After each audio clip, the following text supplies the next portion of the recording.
Так, привет, господа мастеровые, люди, которые дружат со своими руками, которым не сидится на месте, а нужно всегда что-то пилить, сверлить, варить, точить и так далее. Привет моим подписчикам, постоянным зрителям, новым зрителям, всем привет.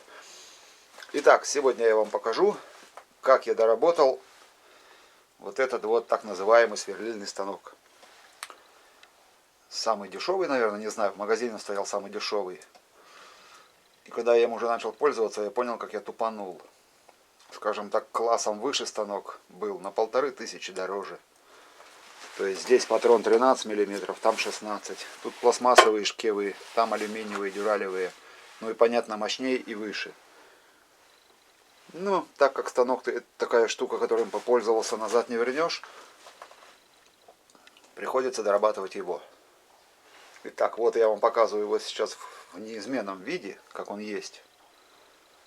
И потом покажу после доработки. Но вся доработка заключается в увеличении жесткости его, а также высоты. Потому что за замену двигателя есть ролики. Это я тоже в будущем планирую поменять двигатель, выточить шкивы дюралевые. Возможно, даже поиграюсь с диаметрами этих шкивов под себя обороты, чтобы были какие мне нужны. Потому что я вот как купил его полгода уже, я всегда пользуюсь на нем только на самых малых оборотах. Большие мне не нужны. А вот еще меньше бы пригодились бы, было бы неплохо. Вот. Доделываю я его, потому что он не справляется со своими функциями. То есть патрон 13, а 13 сверло на нем не тянет он. Если десяткой я еще кое-как отверстие просверливаю, понятно, не напрямую сразу в железке. Сначала сверлю там 6-е, 8-е отверстие, а потом десяткой в натяг. Так вот 13-м без толку. Останавливается слабый он. Если вдруг надумали вы такое покупать, честно скажу, что для металлообработки он слабоват. В нем даже надо написать станок сверлильный для дерева. Вот так будет лучше. Ну да ладно это все. Так. Теперь, что мне в нем не понравилось больше всего? Так-то, в общем, сверлит, ладно, более-менее. Большое отверстие можно и дрелью пробить. Мне не понравилось, что у него нет свободного хода. Ну, то есть мало очень расстояния. У него получается от основной подошвы до патрона 27 сантиметров. Прибавляем сюда, если стол, получается 20 сантиметров. Прибавляем тисы, вот в тисы внутрь вставляю, получается 16 сантиметров. И это до патрона. Минус еще сверло, и получается у нас 10 сантиметров деталь. Выше не поставить. И я задумался его модернизировать, когда делал себе токарный станок. Суппорт, плита, 16-я плита на суппорт, 30 сантиметров длиной. Она у меня, ну и шириной 25. И мне надо было в торце просверлить отверстие. Как это сделать? В этом станке никак. Рядом поблизости вообще никто не занимается такими делами. То есть ни станка, ничего ни у кого. Дрелью это не вариант. А мне нужно было сверлить отверстие под резьбу. Ну там я выкарабкался. Ладно, сделал по-другому. Но идею его сделать выше и жестче все-таки не оставил, скажем так. Поэтому я решил смотрел на ютубе же, как вот увеличилась жесткость. То есть в эту трубу, я думал, это действительно труба, а это фольга какая-то. В эту трубу заливают бетон, суют арматуру, ну потом заливают бетон. Не думаю, что это выход. Тут и основание оно, вот эта вот шайба, какая-то слабовата. Единственное, что мне здесь понравилось, сама подошва, она мощная, нормальная, путевая, можно что-то мудрить. И верхняя часть, она тоже литая из чугуна, тут никаких претензий нет. А все, что между ними, нужно дорабатывать. Я решил вот такую вот штангу сделать, стойку, с 50-й трубы. У нее стенка 6 миллиметров, но она 50-я. А это 46-я. То есть отверстие здесь на 46. Поэтому я внизу проточил. Правда, проточил каскадами. Видите, каждый сантиметр я на десятку меньше делал. Просто боялся, что когда сниму со станка, вдруг не влезет, и тогда я уже или на... Ну, короче, я сделал как на краю заведомо меньше размер. Чтоб, если что, его просто отпилить край. Ну, короче, все получилось нормально. Покажу сейчас. Короче, буду ставить вот эту вот трубу на этот станок. И покажу вам одну фишку. Прям конфетка получилась. В плане того, что добавилась одна полезная функция. Сейчас я... Так, а можно и не выключать камеру, сразу вам показать. Короче, я снял вот эту вот штангу полностью, прям с этой. Потому что она здесь завальцована или запрессована. Вот вместе с этой шайбой. Так, короче, ладно, пауза. Итак, вот она, эта какашка, которая портит все дело. Толщина миллиметр, я не замерял, короче, смысла нет. И здесь, видите, что... Короче, когда я его купил, я сразу даже не сообразил, что когда сверлю, например, туповатым сверлом, я даже не сообразил, что эта стойка отгибается. То есть ощущение такое, когда сверлишь, ну, видишь, что сверло не вгрызается в металл. И ощущение такое, как будто, кажется, сверло уходит в патрон. Постоянно заглядывал, сверло на месте. Думаю, что за хрень такая. А оказалось, это просто отгибается стойка. И плюс еще и стол, вот этот вот поворотный стол. Тоже вот здесь на крепление отгибается. И как раз вот эту проблему я тоже решил. То есть можно работать даже без него вообще. В принципе. Он нужен только если вдруг когда-то где-то нужно будет под углом просверлить отверстие. Потому что он поворотный. Вот. А что я сделал? Я взял шайбу помощнее. Толстую, широкую. Ну, правда, она уже была готовое отверстие в ней. Но это не проблема, отверстия тут произвольные делают. Потому что я на эти крепления не делал. Я сделал пошире. Чтобы шайба лежала полностью по плоскости и по краям отверстия. Труба, кусок трубы обрезок, внутри 50-я, ну, гайку под стопор.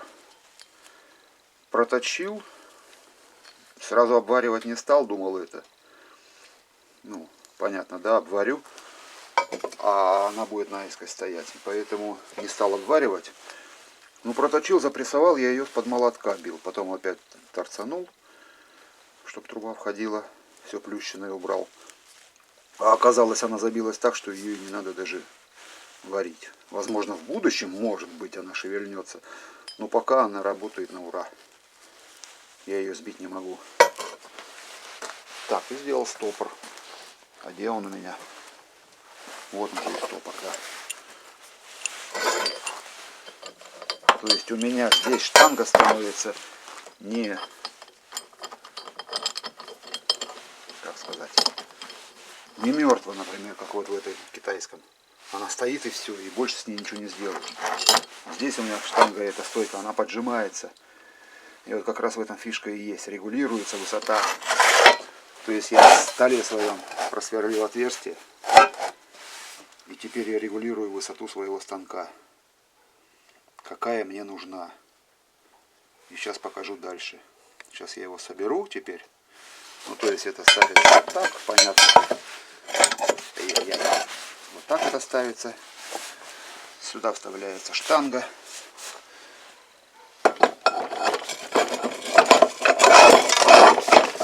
Смотрите, штанга уходит в стол.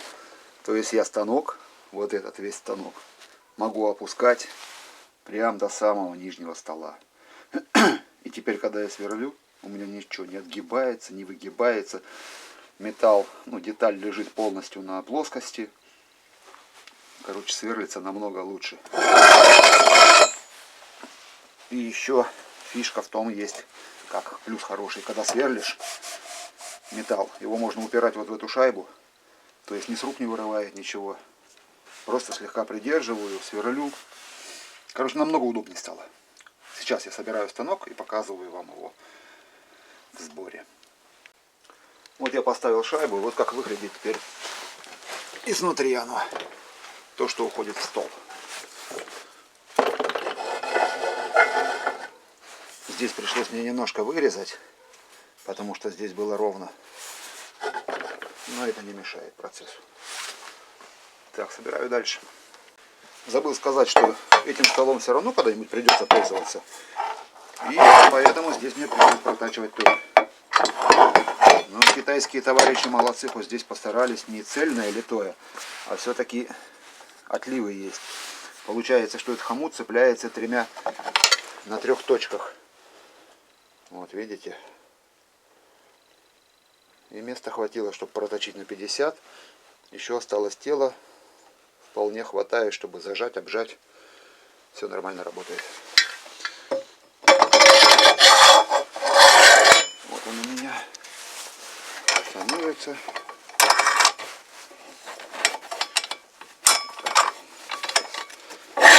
Вот так, например. Все, я зажимаю его полностью. Он шатается вместе со столом только. И еще остается зазор. Так, как мне вот так вот. Видно, да, зазор есть. Ну вот, устанавливаю сейчас верхушку, основную часть, голову. И покажу вам в сборе. Ну вот что теперь получается. Как говорится, почувствую разницу. Вот она, родная стойка стоит на его столе. Высота. И какая теперь у него высота. Ну это зависит от трубы, какую вы возьмете, скажем так. Так, как бы его весь показать-то. Вот он какой стал. Теперь я могу зажимать тут детали не 10 сантиметров. Сейчас замерю. Так, а как же мне? Ну ладно, основание 4 сантиметра. И до сверла у меня получается почти 60 сантиметров минус 4. 55 сантиметров. Да, получается 55 сантиметров я могу ставить сюда деталь. Это если сверлить от стола. Потому что этот стол, я же говорю, я теперь могу его запросто отодвинуть в сторону, пока он мне не нужен. И сверлю здесь. Также ставлю сюда тисы и, пожалуйста, сверлю. И я было задумался сначала, чтобы вот этот вот еще усилить стол. Хотел такую же трубу взять, чтобы сюда рядом... Так, как вот так. Сейчас затяну. Сейчас затяну я его. Ну, вот так, пускай не упадет. Вот, сюда добавить хотел трубу. Такой же кусок. Вот так вот где-то. И от него косынки сделать на стол. Чтобы он не загибался при сверлении. Ну, я не нашел такой трубы. Нашел тонкостенную сильно. А это она у меня уже была с вот этой штангой. Это у меня со старого стакарного деревообрабатывающего. Деревяшки я на нем точил. А потом же разобрал и уже сделал по металлу. А эта сдача осталась и пошла в дело. Вот. Ну теперь сверлить можно просто на этом столе, свободно подводя сверло сюда. А здесь, даже если когда надо будет мне, например, под наклоном посверлить, то есть я устанавливаю стол на самый низ, докуда он достает, поворачиваю его сколько мне надо, и здесь я уже могу подложить смело что-то, и он уже не будет наклоняться. Но на нем под наклоном сверлить, опять же, только деревяшки. Металл навряд ли получится. Ну, я и не пробовал еще ни разу. Мне, в общем-то, это было пока не нужно. Когда-нибудь попробую. Вот. Вот такая вот штука получилась. Под крышу самую. Ну и в будущем, думаю, вот этот вот двигатель. 1,1 киловатта. Сколько он? 900 оборотов. Так как он трехфазный. Переключу его на конденсаторы и получится где-то ватт 700, наверное, 600. 600 ватт получится. Нормально. Может даже 700 выкачу. Ну, короче, он тянуть уже будет 16-й патрон. 16-й патрон, может быть, новый куплю. Тут надо будет, конечно, что-то делать, какой-то переходник, чтобы его поставить. Возможно, в будущем шкивы отолью, вылью, ну это я уже говорил.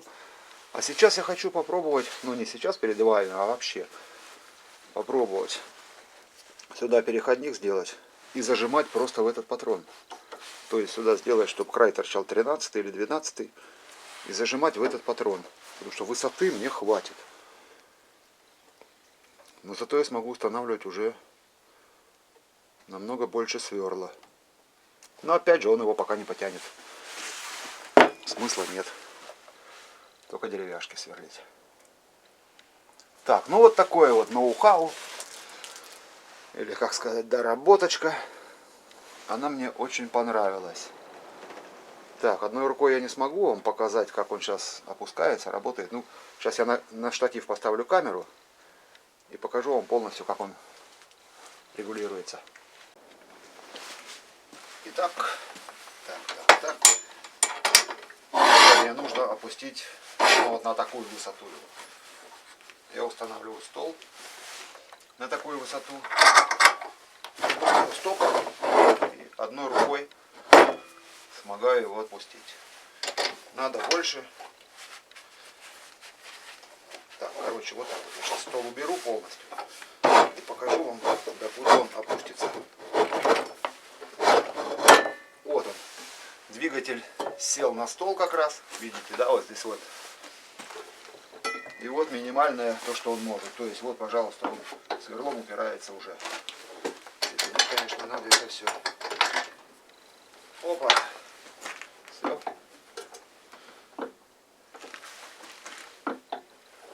Из мини-станка превращается в макси-станок. Все, на этом, наверное, хватит задерживать ваше внимание.